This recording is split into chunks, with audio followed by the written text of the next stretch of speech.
Hello and welcome to Brands Hatch, the most incredible circuit in the United Kingdom. We are here for the second round of the Sport Bike Championship on Ride 6. This championship owned by Moto4 British Cup rider Henry McCartney. Myself, Riley Davis, bringing you this one, and alongside me a voice that we haven't heard for quite a while in these streams. Welcome back to Woody Howard joining me in the commentary box.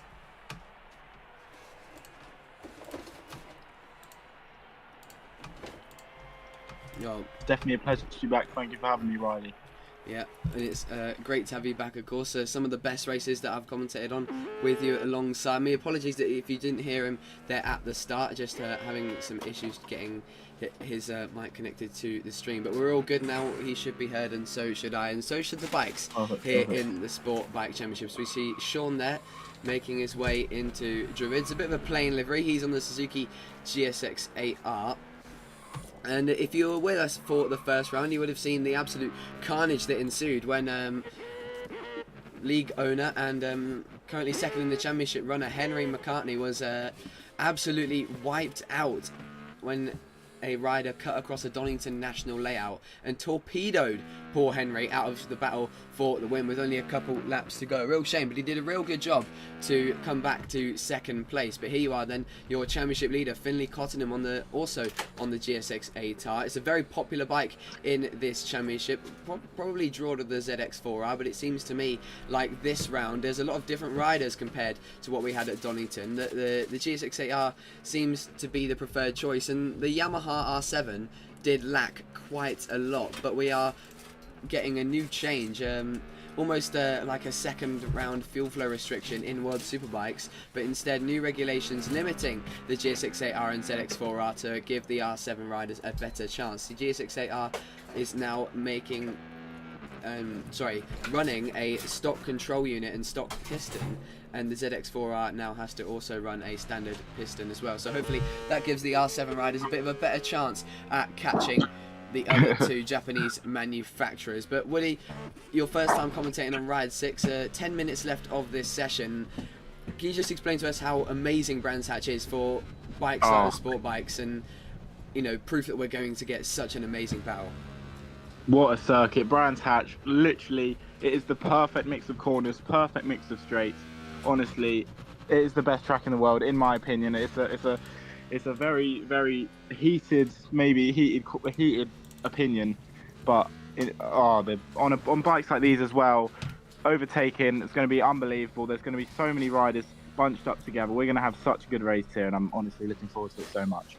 Oh yeah, Willie Sham getting that a bit wrong there, down through Dingle Dell. He's done a 1:31.8 and he's currently at the top of this session, but only 9 minutes in it. We've got plenty of time to go, but as we see Irvin here, the South African on the silicone ZX4R, that looks absolutely fantastic, the blue, green and white, and he's currently up as he makes his way through Hawthorne Bend on a really good lap at the moment. But you just feel like the lap times don't quite replicate what we're going to see in the race. It's early on, and I've actually heard you talk a lot about how you used to struggle with the first half of the qualifying session, just getting your head in the game and trying to get that lap done, as we see Finley Cottenham go to the top. Yeah, definitely. It's always so hard in qualifying because you have that pressure on your shoulders, but you just kind of have to fight that and just kind of do a kind of race simulation sort of thing.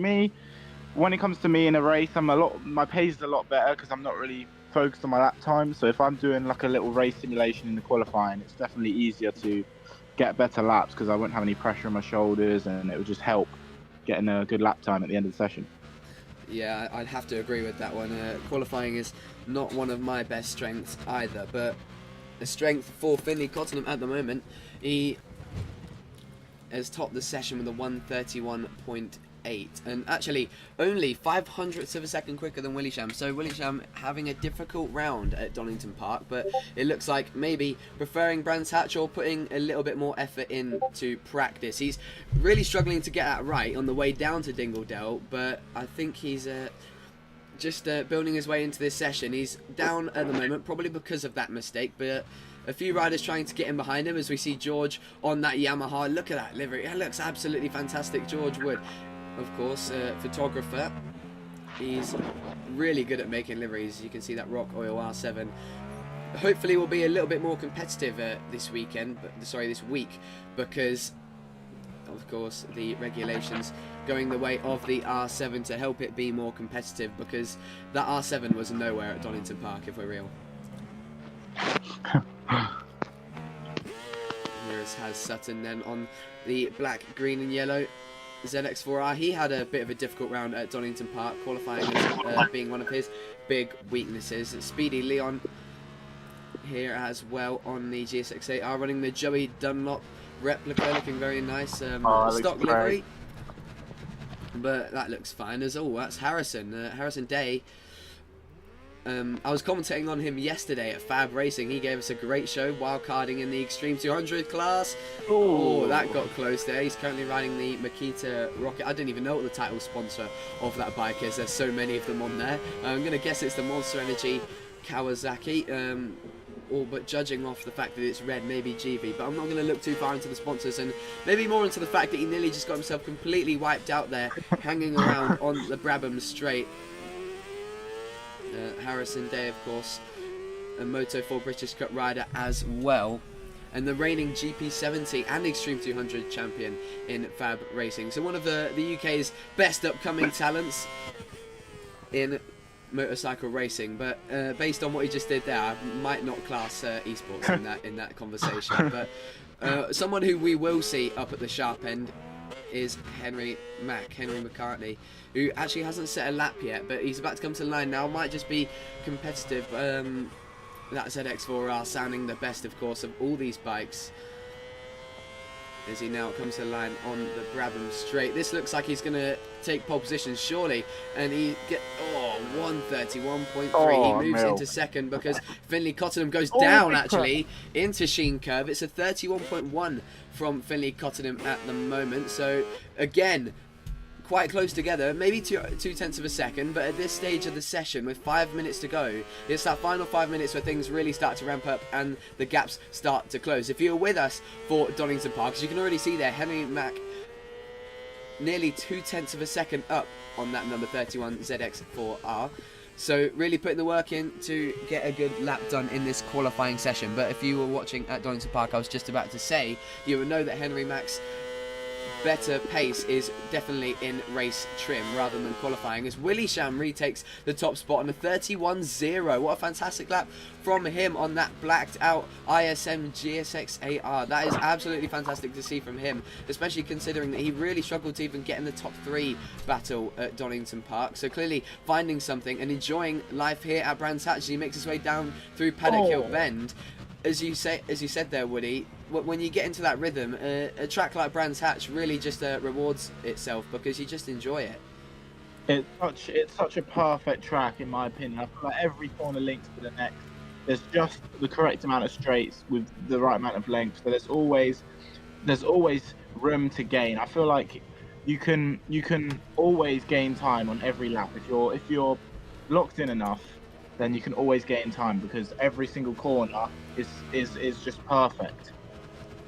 Yeah, and as you said, setting them up into the next. Oh, Henry Mack there into the gravel, clearly making a mistake down into Paddock Hill Bend. He did not improve on. Oh, sorry, he did improve to a 31.266. So this top 3 separated by about a tenth of a second. 2 tenths of a second, sorry. But yeah, big high side there for Willie Sham. He really seems to struggle on the run down to Dingledale. And it's a really difficult corner to master, isn't it? Because, you know, you're accelerating down a hill. And sometimes a lot of people underestimate how far wide their bike is going to drift out, as it looks like some people waiting for toes. Willie Sham sat on the outside of Sterling's at the moment, then cuts back in. Maybe just allowing his tyres to cool down if that was an issue. It didn't quite look like his tyres were warm, as you can see that in the bottom right corner, the tyre temperatures. Looks like Has Sutton looking for a slipstream as well, but you feel like that's really going to hinder him because he was waiting for quite a while there onto the Brabham Straight. I'm very intrigued to see how close the times are, especially at Brands Hatch at the end of the session as well. Yeah, me too. It's always good racing here at Brands Hatch, and we'll be looking to see what close lap times we can find.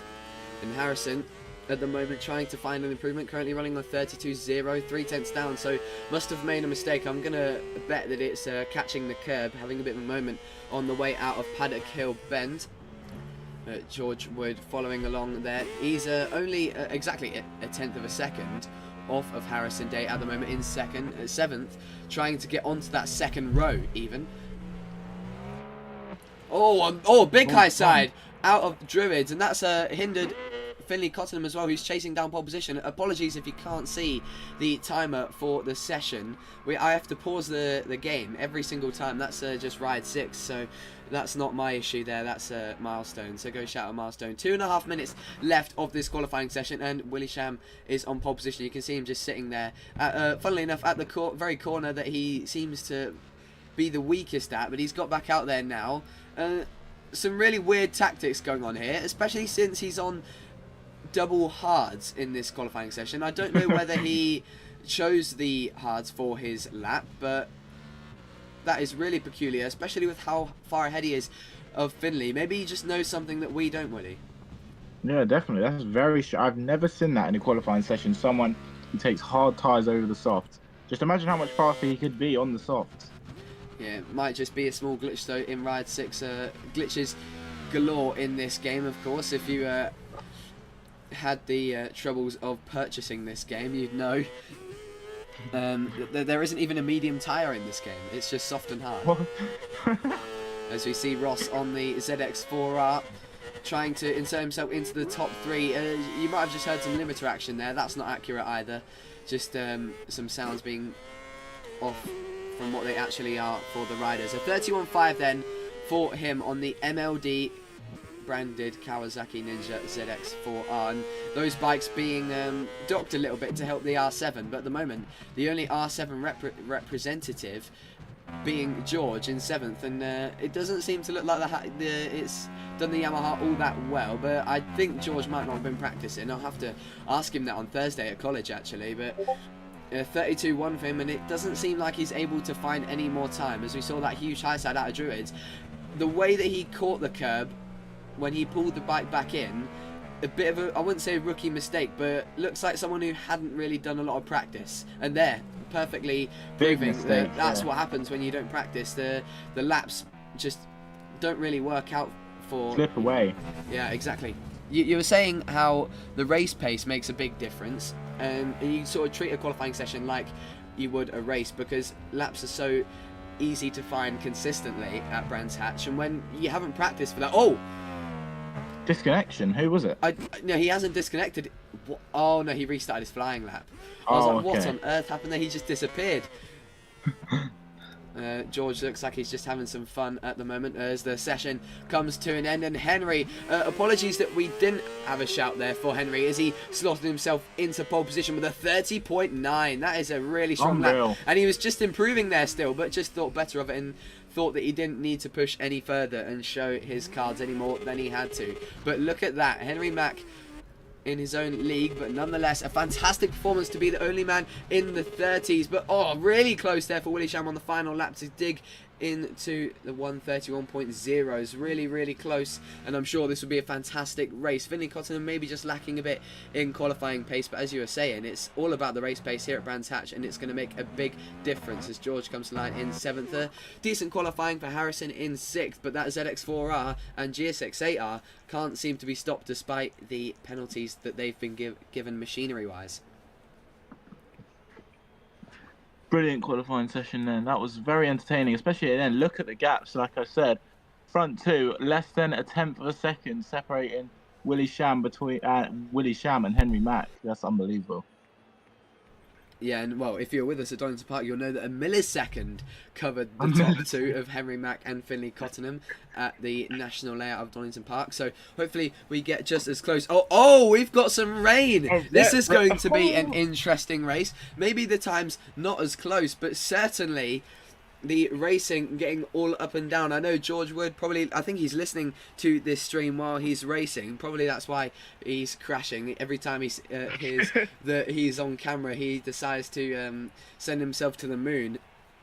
because he knows that there are people watching. But nonetheless, we've got a wet race on our hands. Wet tyres going on. No more soft or hard. It's all the same tyres, all the same experience in the wet weather, because we have only a few laps at Brands Hatch. It's not a full race distance like you would at BSB or MotoGP. It's usually in esports we see the shorter races, just because of course we aren't professional motorcycle racers and we've all got things to do. But things to do at the moment: win this wet race, because this can be a big decider in the championship. It's not the longest calendar. I think maybe 9 rounds like Fab Racing is, actually, including the Silverstone round in the middle, which doesn't count to the championship standings. But nonetheless, how do you go about a race in the wet? As we now get ready to get rolling, we're on board with someone. The Ride 6 deciding to put us with someone. We can't even hear the bikes at the moment in the wet, because we can still hear some music for some reason. But now we get racing and the bikes roar to life as a brilliant start for Willie Sham. They're into the lead.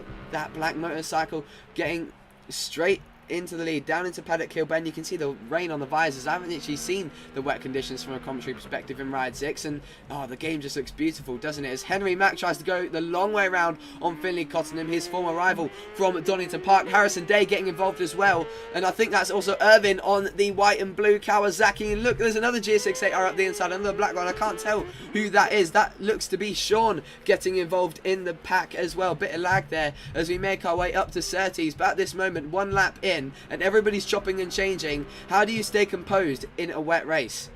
It's just, you just got to manage, make sure strategy is the #1 thing you have to worry about. And with the amount of laps left on this race, you have 7 laps to just position yourself. Of course, Brands Hatch, this is going to be a close race, so you just need to position yourself well and just make sure you do not make a single error, because in the wet it's so difficult to manage everything. You're running very cautiously, so you just need to make sure that you just focus, and then you go out and achieve what you can. Oh, that was a massive moment on the curb there. He took way too much curb. I can't believe he stayed on that. But a 0.2 of a second penalty there for Willie Sham, as Finley Cottenham and Henry Mack follow close behind. I think this big 3, we are going to see a fantastic battle, as the Kawasaki man in the form of Henry Mack from Kent trying everything he can to... Oh, hang on. Willie Sham was, I think, out on the gravel there. I saw a black line on the gravel, and thankfully that little moment of contact between Finley and Henry managed to allow him to keep the lead, as Henry goes up the inside at Paddock Hill Bend. A sensational move to now inject himself into the battle. Another mistake for Willie Sham. You feel like starting to feel the pressure as the top 2 in the championship close in. Now down to Graham Hill Bend, one that's very easy to crash on, and nearly crashing again. He's all over the place, Willie Sham, and at this moment where you've started to panic in a wet race like this, all these moments where he's got so close to crashing, he's got a bit of a penalty, but nonetheless he's actually got a decent gap to Henry and Finley behind him due to their battling. But you know, you can't carry on like this. You're going to crash eventually, and I'm sure his nerves are through the roof right now. How do you control and how do you reset going into the next few laps when you've got people like Henry and Finley behind you? It's just, he's doing pretty well right now, considering lap 2 out of 8 he has done unbelievably to keep this lead and to stretch out a gap, because if you saw at the beginning of the lap, he had a decent gap, so he knows he can form a gap in some stages of this racetrack. So if he can just get back to them sections, gain some time and kind of give himself a bit of a cushion, then it will go well. But it's really not going well here, as he looks like Henry Mack is going to go for it very shortly. Yeah, up the inside, maybe into the final corner. If Willie Sham runs wide here, he does run wide, but it's going to allow him a better exit. But he nearly catches the gravel again. That is going to allow Henry up the inside and into the slipstream, allowing him the inside line now again, back into Paddock Hill Bend. Is he going to be brave enough? Yes, he is. Moto4 British Cup riders aren't scared of this. It's a video game. They were doing this in real life. Henry Mack, of course, getting his best position of 6th in the wet at Donington Park in a drag to the line with Mason Foster, I believe. So here we go then, through Druids and down the hill towards Graham Hill Bend. Finley Cottenham just biding his time and waiting to see if one of these two make a mistake in this battle. Now Finley Cottenham has got some work to do though once we get to the later stages of the race, but I think at the moment you have to say Finley is the best positioned with how all over the place we've seen Willie Sham. Henry's in a bit of a danger spot because you never know where 100%. Willie can go wide, or even leave the track and rejoin in front of Henry. He's not had the best of luck with bikes smashing into him, and it might be the case that he'll smash into Willisham this time, not of his own fault, just a racing incident. But Finley looking aggressive there. He thought about moving, too aggressive on the throttle, and he's done well to stay on that. Of course, in real life, going on the grass like that would mean curtains, and the curtains close on the lead Willisham had on nearly 3 wide into Sheen Curve. That was really close, but Willisham retaking a lead, but that penalty growing bigger. He's on the grass more than he's on the track. Both of them off the track. They've dragged each other off. Unbelievable. Yeah, George Wood now into 4th. A good ride for him, and I'm sure he's loving us say about this, trying to challenge for the podium at the moment on that Rock Oil R7, but regulations are a little bit irrelevant when it comes to the rain. It's all about who wants it more and who's brave enough to make a challenge. Unbelievable first half to this Grand Prix, to this race even, sorry.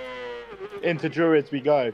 Henry Mack looks for it, but he cannot go for it. Willisham is doing an unbelievable job of defending here in the wet at Brands Hatch. Unbelievable. Yeah, and as they now come again to Graham Hill Bend. This is, if you're watching the Multimoto Ride 6 Championship, where Henry Mack lost the championship on the final lap of the season here at Brands Hatch on his Yamaha R1, ultimately handing Ducksworth the title on his Carl Cox Motorsport BMW. And of course, it was a glitch that ultimately folded the front wheel. He crashed at Paddock Hill Bend. He admitted his own mistake. But anyway, we're seeing a move now from Finley Cottenham, who's finally getting into the mix. A fantastic maneuver to now get into second, but they need to stop battling as they're side by side once again. Henry Mack going back through. You're going to see a switchback from Finley Cottenham, maybe down through Dingledale. Wow, what a move.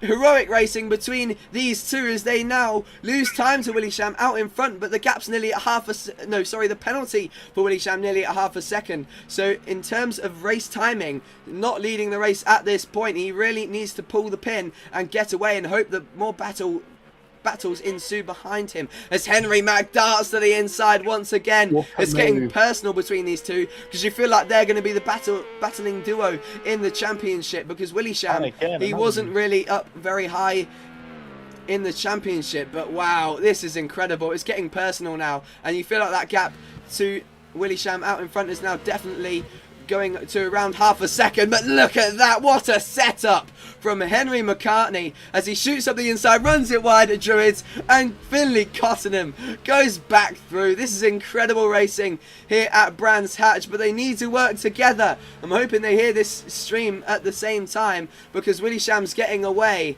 and it's about time that they start working together with only a couple laps to go in this race, this wet weather race in the Sport Bike Championship on Ride 6. If they keep battling, Ross and George are going to start joining the battle. And if you are George and Ross, you've probably both got a bit of a synced mindset of, okay buddy, let's work together and catch those two ahead, because they are going at it. And realistically, we weren't going to be fighting for this podium going into this race, and now we've got the opportunity. Do we battle each other for 4th, or do we try and help each other find that extra podium spot?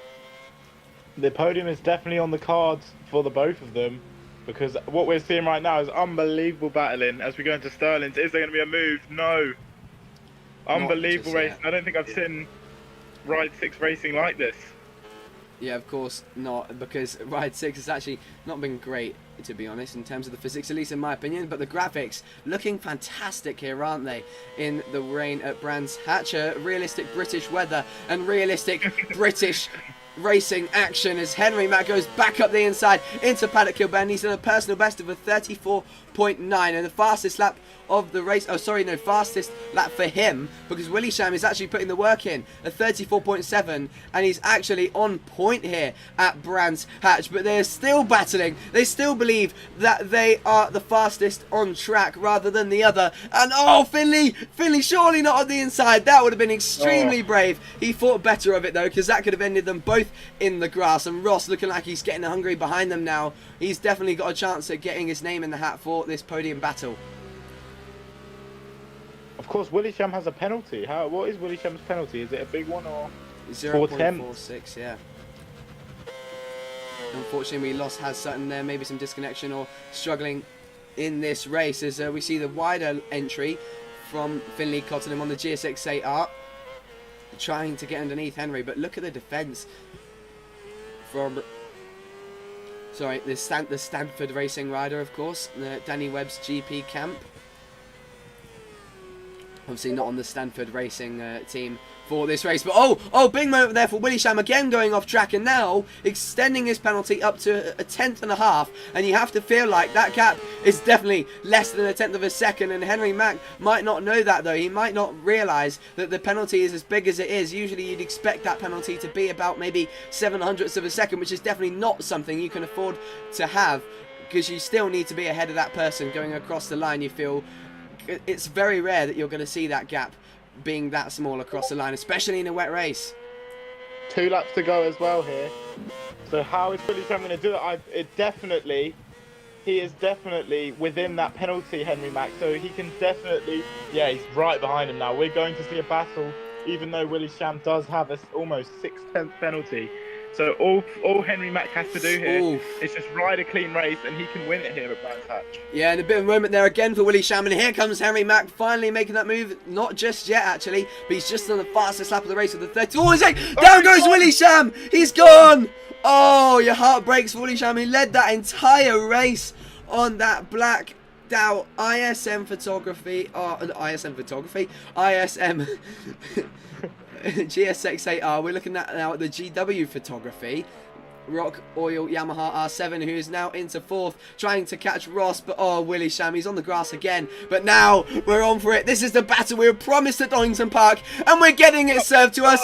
Oh, what a move! Finley Cottenham goes through at Sheen Curve, and we're on for some classic Brands Hatch action. Into Sterling to go. Ross is going to get involved. George could get involved. No, he's not, because he's down. He's down. Willie Sham back into 4th place, and now quite a sizable penalty actually for Ross, who's got a 3/10 penalty, but still can make a win out of this. Here we go then, the final lap of racing at Brands Hatch. Wow, what a race for you to come back to the commentary box, Woody, and it's been a great one. Race. And yet it's still yet to come. Harrison unfortunately struggling in the wet conditions, but his teammate, he's flourishing in them as he shoots up the inside.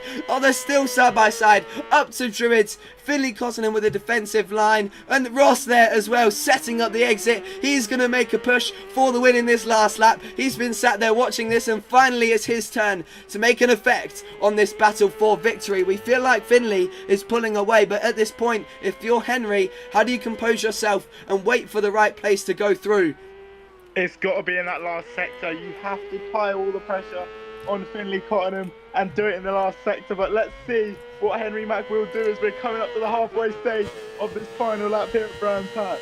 Here he comes then in the slipstream. We're going to go up through Hawthorne Bend, and he's got so close to the back of that yellow and blue GSX8R. Looks like a power slide bike, but enough of that, because we're going down Westfield Bend and then Dingledale. Henry Mack gets the wider line. Finley Cottenham goes to defend. What a move from Henry Mack at Sheen Curve. He goes through and on the grass. Ross on the grass as well. Finley Cottenham's got a defensive line. Ross has got the better run through. Don't forget his penalty. It's the last corner. They bash bars heading to the last corner here at Brands Hatch. Who's it going to be? You feel like Finley Cottenham because of the penalty that Ross has, and look at the exit from Henry Mack. Might just be able to get him on the run to the line. Finley Cottenham, what a heroic victory to take 2 in a row in the Sportbike Championship, and Henry Mack gets Ross on the run to the line. What a race here at Brands Hatch. Oh my word, what an incredible scene of action in that last lap. Finley Cottenham takes victory, 2 in a row for him. A heroic battle between everyone in this grid. Oh wow, what a show. And of course there, Ross missing out on 2nd place because of his penalty, but once again the Suzuki GSX-8R is back on top, and I'm actually gutted we don't have another race, because that was just incredible. Wow. I can imagine you're being back for next week, because that was just incredible. 1:34.5, fastest lap from George Wood. So really good job from him. You feel like that was probably on the lap just before he crashed, pushing along, and your heart breaks for him really, because you feel like he would have definitely been in that podium fight, and we could have had a 4-way battle on that last lap. But that was a really brave move there from Henry Mack to dive up the inside at Sheen Curve. Unfortunately not making making it work, catching the grass just a bit, and then Finley Cottenham taking advantage because Ross just couldn't set up the exit right, and of course had that penalty. Insane scenes here. There was some amazing racing at Clay Pigeon yesterday in Fab Racing, so make sure you go and watch that on the Fab Racing YouTube channel. That's just getting re-uploaded now. Myself, Riley Davis and Zach Sweeney commentating on that one. But back to Brands Hatch, back to Ride 6, and back to that incredible action. Henry Mack's going to be devastated, but he ultimately would have loved that battle. So I'm just going to check the Discord right now and see what they said. Oh, honestly, Harrison a little bit miffed about his performance, but his teammate was just on fire. And how on earth do you unravel that race?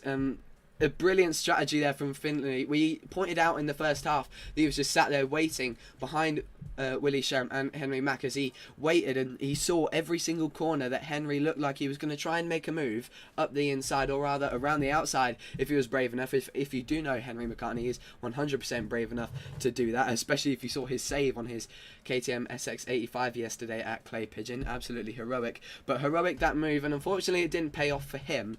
But yeah, back to Finley Cottenham. Played it perfectly, found where Henry was strong, and capitalised in an absolutely fantastic way to end the proceedings in this fantastic sport bike race. And it was ultimately the mistake of Henry that allowed the move up the inside for Finley and the lead into Sterling's. But Woody, that was just incredible. And unbelievable. Yeah, and after a race like that, let's say you are Henry Mack, 2 second places in a row now, you'd probably write off the first one, considering he got wiped out, and he had that incredible performance to ride back to second. Finley Cottenham's beaten you twice now, and looking at the calendar, it is not the longest calendar, actually a really short calendar, considering it's one race per round. He's got a lot of work to do to close the gap. It's 10 points, admittedly, but with form like that, Finley has got to have amazing confidence going into the next race, which make sure you join us for next Monday, because honestly, if that's just a teaser for what we've got coming for the rest of the season, sign me up. I was slagging off Ride 6 earlier, apologies for that language, but thanks, Ride 6, because that was just fantastic. Brands Hatch never disappoints, and neither does the Sport Bike Cup. Thank you very much for joining us, of course. Thank you, Woody, for joining us back in the commentary box. And for one last time, let's just touch on Ross, aka Armag, there you could see in the brilliant top comeback. 3. Yeah, a really good ride from him, battling with George. But with that sort of confidence boost, he wasn't the most prominent podium contender at Donington Park, but you feel like a performance like that, regardless whether it's in the wet, like you feel like Johan Zarco as well at the French Grand Prix last year, it really gives you a great confidence boost to continue on that form, as we saw Zarco in fact took second place at the British Grand Prix the following Grand Prix, which we were there for. Fantastically eventful weekend, which of course will contain even more events. If you didn't know, just a little bit of an advert for you on this channel. Fab Racing will be at the British Grand Prix, the Junior British Grand Prix, making its way to the Silverstone kart circuit on the same weekend as MotoGP, so make sure you're there watching that at the same time as all the Grand Prix action. Grassroots to Grand Prix being shown at one circuit in the commentary box, from Grassroots to Grand Prix, and also on circuit. So make sure you're there for that one, or make sure you're watching it live on the Fab Racing YouTube channel, and make sure you're watching the next round at Magny-Cours in France, where you feel like France probably got a good chance of it raining again at a track like that. And the hairpin as well, imagine the big run down the straight for these sport bikes, slipstream being very important. That hairpin, we're going to see some big drama on the last lap, I think. 100%. It's just going to be like what we saw just then at Brands Hatch. It's another one of them circuits where really on the last lap it's anyone's race if you're in the top 3, top 5, however big the group is. So another great race to come next week at Magny-Cours for sure. Yeah, thank you very much for joining us. That is the last time I'm going to say that, because only 38 minutes this stream, but nonetheless we have plenty of action crammed into those 38 minutes. Make sure you join us again. Another reminder, next time out, Magny-Cours on the 6th of June, Monday. Oh sorry, no, that calendar is completely wrong. I think it's AI, but nonetheless, yeah, next Monday out at Magny-Cours. Then we've got round 4 at Cadwell Park. Round 5, Brands Hatch Indy. That's a bit interesting, but it will definitely some slate the track for being quite short, but on these sport bikes, I mean, the moves we saw in that first section of Brands Hatch, where the Indy circuit would be, I think we'll be okay with that. To be honest, it's racing Yeah, back it at would be Brands great. Hatch. I think it's going to be a great one. Yeah, and then we go to round 6 for the final of Donington Park GP. So only 6 rounds, and now 2 rounds. It is, after all, a bit. It's a cup. We call it a championship on the stream because it is a world championship. But we do. It is a cup. It's short, and we only go to Britain and France. But nonetheless, the Sport Bike Cup, what a show that was at Brands Hatch. It was brilliant at Donington Park National as well. We were robbed of the battle, but then that debt was paid off here in Kent. But now we make our way to